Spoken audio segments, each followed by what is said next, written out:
Cora, chapter 5. I began to discover after spending time with Cora, even though I greatly admired her, I respected her, being around her could be depressing in a way and frustrating, because I felt there were times when she regretted talking to me and sharing with me. We would sit and say nothing for long periods of time, and each time I made a move to leave, she would make a gesture of some sort, so I didn't leave. So I had the sense she wanted me there,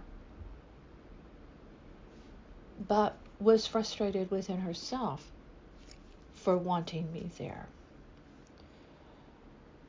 I think bearing the soul, the deepest, darkest secrets, while it is cleansing, I think it's also frightening to some people because they have carried the weight of it for so long. It's almost a sense of loss, I think, when they set it free, even just to one person.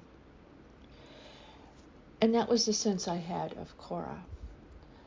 She would sit in her chair and she would sip her coffee and be rigid in her body movements for long periods of time, where she did not move.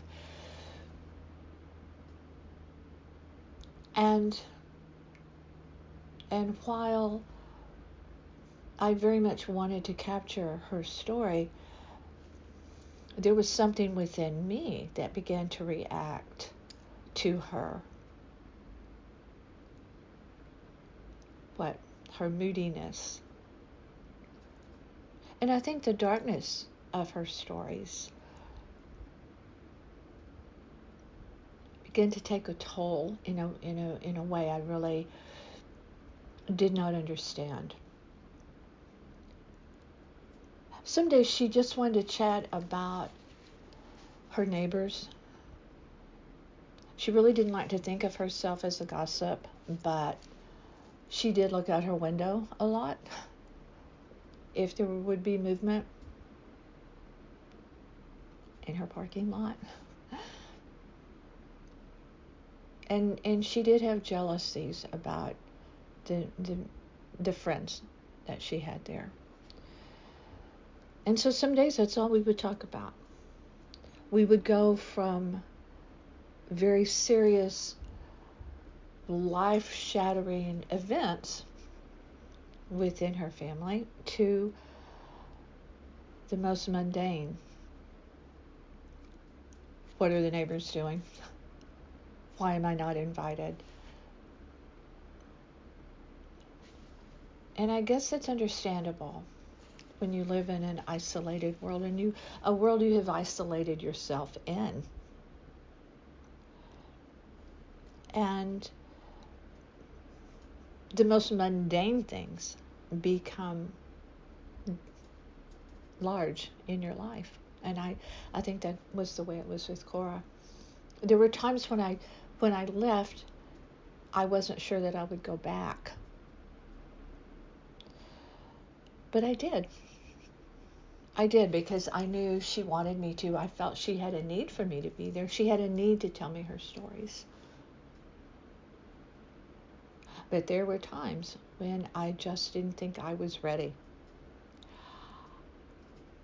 What was in this for me? Emotionally, I mean. What was it in me? I began to question, there was her need, but I began to question my need for hearing her stories. Why? Besides the fact that I found her interesting and compelling, and I liked her a great deal, I wanted to know more. I felt I needed to know. Because this quiet, wallflower almost kind of woman at times, had depth and hurt that you could see. You could see it. Without understanding it and really knowing it, boy, it was there and it was visible. So I kept coming back. And she kept sharing